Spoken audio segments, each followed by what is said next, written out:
সবাই চলে গেছে।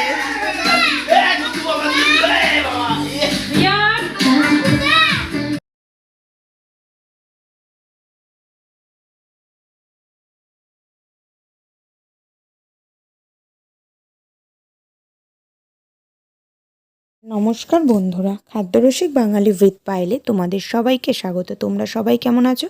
আশা করি তোমরা সবাই ভালো আছো। আমিও খুব খুব খুব ভালো আছি। তোমরা দেখেই বুঝতে পারছো আমি কিসের ভিডিও নিয়ে চলে এসেছি। হ্যাঁ, আমার হাজব্যান্ডের বার্থডে, তারই কিছু মুহূর্ত আমি তোমাদের সাথে শেয়ার করছি। আমি আর আমার ছেলে মিলেই এই কেকটা পছন্দ করে নিয়ে এসেছি আমাদের হাজব্যান্ডের জন্য। তোমরা জানিও কেকটা কেমন লাগলো দেখে।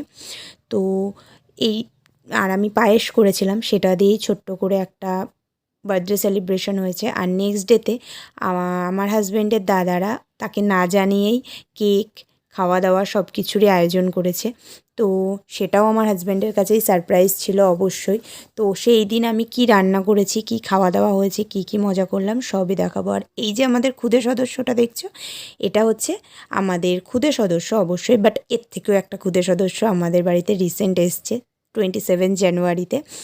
তো সেই রাজকন্যাকেও অবশ্যই দেখাবো। এতগুলো ভাইয়ের মধ্যে একটা রাজকন্যা, মানে এদের একমাত্র বোন, একটা ছোট্ট পুচকু আমাদের রাজকন্যা এসছে। তো চলো বন্ধুরা, কথা বাড়াবো না, দেখে নিই কী করলাম।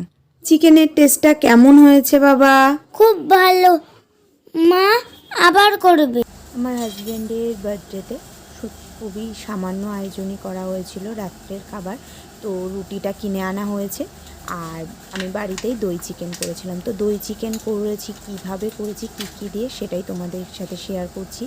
তো আমি দই চিকেন করতে এখানে 2 কেজি মুরগির মাংসে আমি 100 গ্রাম টক দই দিয়ে দিয়েছি। দিয়ে আমি ভালো করে টক দই দিয়ে মুরগির মাংসটা মাখিয়ে নিয়েছি। তারপর দিয়ে দিচ্ছি এর মধ্যে নুন। যেহেতু মশলা যে করব সেটাতেও নুন যাবে, তো তোমরা মাংসের পরিমাণ বুঝে নুন দেবে। তো আমি নুনটা মাখিয়ে নিয়েছি। তারপরে দিয়ে দিচ্ছি আমি একটু সাদা তেল দিয়ে এটাকে আমি আধ ঘন্টা মতো ম্যারিনেট করে রেখে দেবো। যদি তোমাদের হাতে সময় এর থেকে কম থাকে তাহলে তোমরা 10 থেকে 15 মিনিট ম্যারিনেট করে রাখতে পারো। তো আমি এটা আধা ঘন্টার জন্য ম্যারিনেট করে রেখে দিচ্ছি। এরপর রান্নাটা আমি কিভাবে করি সেটাই তোমরা দেখতে থাকো।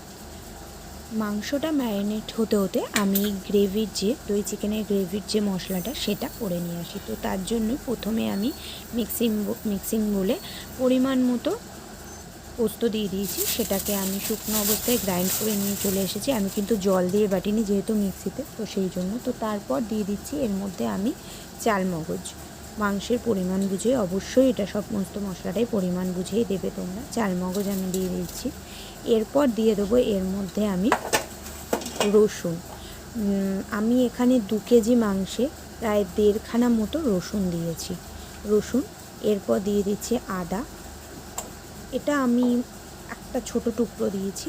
আর দিয়ে দিয়েছি একটা গোটা টমেটো কুচি, কাঁচা লঙ্কা দিয়ে আমি মশলাটা করে নিয়ে আসছি। আর মশলাটা করে নিয়ে আস্তে আস্তে এদিকে আমি একটা কড়াই বসিয়ে দিয়েছি। কড়াইটা গরম হতে আমি এর মধ্যে সাদা তেল দিয়ে দিচ্ছি। যেহেতু মাংসেও তেল দিয়ে ম্যারিনেট করা ছিল, তো সেই পরিমাণ বুঝেই তোমরা তেল দেবে। তো তেলটা দিয়ে দিয়েছি, তেলটা গরম হতে থাক। তেলটা গরম হলে এর মধ্যে আমি দিয়ে দেব 2 গোটা শুকনো লঙ্কা। তো বন্ধুরা, আমার তেলটা গরম হয়ে গেছে, তোমরা দেখেই বুঝতে পারছো। তো তার জন্য আমি 2 শুকনো লঙ্কা দিয়ে দিয়েছি। শুকনো লঙ্কা দুটো একটু ভাজা হলে আমার বেটে রাখা যে মশলাটা সেটা তো দেবই, তার আগে দিয়ে দেবো এর মধ্যে আমি পেঁয়াজ কুচিয়ে রাখা যে পেঁয়াজ, সেই পেঁয়াজ কুচিটা আমি দিয়ে দেবো। তো পেঁয়াজ কুচিটা দিয়ে পেঁয়াজটা হালকা, মানে একদম পুরো লালচে যে ভাজাটা, সেই লাল ভাজাটা হবে না, হালকা গোল্ডেন ফ্রাই হবে। তো হতে থাক। তো তোমরা ততক্ষণ আমার সাথে থাকো আর দেখতে থাকো।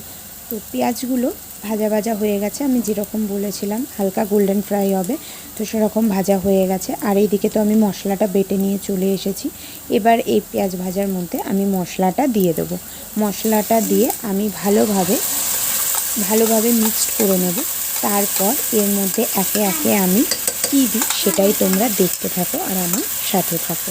তো দেখো বন্ধুরা, আমি মশলাটা দিয়ে ভালোভাবে এটাকে মিক্সড করে দিচ্ছি।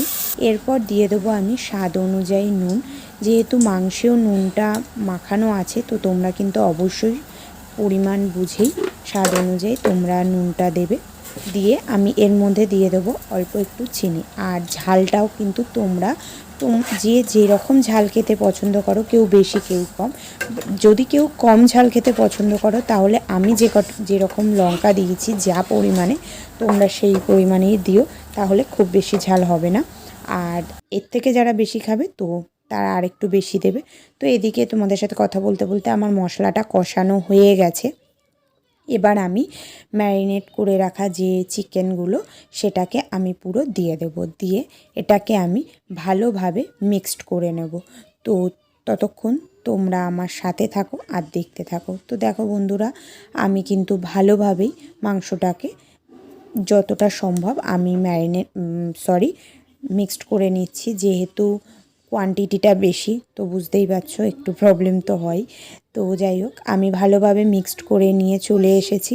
এবার এটাকে আমি ঢাকা দিয়েই রান্নাটা করব। কিন্তু হ্যাঁ, ফ্লেমটা কিন্তু কমাবে না, ফ্লেমটা বাড়ানোই থাকবে। তাহলে ফ্লেমটা যদি কমিয়ে দাও, তাহলে কিন্তু এটা থেকে প্রচুর জল বেরোবে। আর চিকেন যেহেতু এতক্ষণ ম্যারিনেট করা ছিল, বেশিক্ষণ লাগবে না সিদ্ধ হতে। তো আমি মাঝে মধ্যেই ঢাকনাটা খুলে তোমরা নাড়িয়ে দেখে নেবে কত দূর কী হলো। তো এইভাবেই আমি রান্নাটা করতে থাকি আর তোমরা আমার সাথে থাকো আর দেখতে থাকো। তো বন্ধুরা, আমার মাংসটা অলমোস্ট কুকড। তো এবার আমি এর মধ্যে দিয়ে দিচ্ছি অল্প পরিমাণে গরম মশলার গুঁড়ো। দিয়ে আমি এটা ভালোভাবে মিক্সড করে নেব। তো এটা ভালোভাবে মিক্সড করা হয়ে গেলে আমি এটাকে আর খানিকক্ষণ হতে দেবো। কারণ হচ্ছে কি, এটা আরেকটু ঘন হবে গ্রেভিটা, তো তার জন্যই। মাংস থেকে তো জল বেরিয়েইছে, তোমরা দেখেই বুঝতে পারছো। এটা আরেকটু ঘন হবে। এটা কিন্তু খেতে খুবই টেস্টি হয়। আমি এটা যেভাবে করেছি, তোমরা একবার বাড়িতে এইভাবেই করে খেয়ে দেখো। আশা করছি তোমাদের খুবই ভালো লাগবে এর টেস্টটা। আমি কিন্তু খুবই কম উপকরণ দিয়ে একদম ঘরোয়াভাবে এটা করার চেষ্টা করেছি। তো তোমাদের আশা করছি এটা ভালো লাগবে খেতে। তো আমার গ্রেভিটা ফুটে কিন্তু অনেকটাই ঘন হয়ে এসেছে। আর আমি বেশি ঘন করব না, কারণ কোয়ান্টিটিটাই বেশি তাই। তো এবার আমি এটাকে খানিকক্ষণ ঢাকা দিয়ে একটু স্ট্যান্ডিং টাইমের জন্য রাখবো। তারপর আমি সার্ভ করে নিয়ে এক্ষুনি আসছি। তো বন্ধুরা, আমার দই চিকেনের রেসিপি রেডি অ্যান্ড সার্ভড। তোমরা জানিও তোমাদের আমার এই রান্নাটা দেখে কেমন লেগেছে। ভালো লাগলে একটা লাইক, কমেন্ট, শেয়ার করো। আর এইভাবেই আমার পাশে থেকো, যাতে আমি তোমাদের সাথে নিত্য নতুন রান্না নিয়ে হাজির হতে পারি। কারণ তোমরাই আমার ইন্সপিরেশন বন্ধুরা। তোমরা আছো বলেই কিন্তু আমি একটু একটু করে তোমাদের হাত ধরে এগিয়ে চলার চেষ্টা করছি। তো আজকে আর কথা বাড়িয়ে দেরি করব না। তো চলো, আজকের মতো ভিডিওটা আমি এখানেই শেষ করছি। নেক্সট ভিডিও নিয়ে আমি খুব শীঘ্রই আবার চলে আসব। তো তোমরা ততক্ষণের জন্য সুস্থ থেকো, সাবধানে থেকো, ভালো থেকো আর আমার সাথে থেকো। তো চলো, আজকের মতো টাটা, বাই।